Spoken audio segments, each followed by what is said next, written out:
السلام علیکم ورحمۃ اللہ۔ جو زمینیں بارش سے پیداوار دیتی ہیں ان پہ پیسہ وغیرہ خرچ نہیں کرنا پڑتا پانی کے لیے، تو ایسی زمینوں سے خمس نکالا جائے گا، یعنی 20واں حصہ۔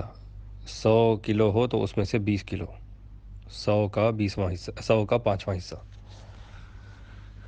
یعنی 100 کے 5 حصے کریں تو جو ایک حصہ بنے وہ اس کو دیا جائے گا، اور وہ ہے 20 کلو۔ لیکن وہ زمینیں جس میں اپنا پیسہ خرچ کرنا پڑتا ہے پانی وغیرہ دینے کے لیے، تو ان زمینوں سے عشر نکالا جائے گا، یعنی 10واں حصہ۔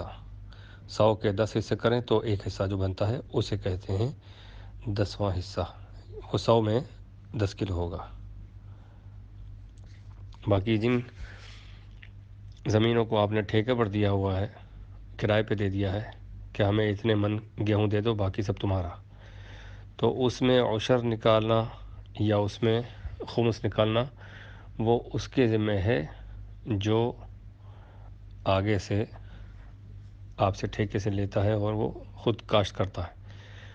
آپ کے اوپر اس کا خمس یا عشر نکالنا نہیں ہے۔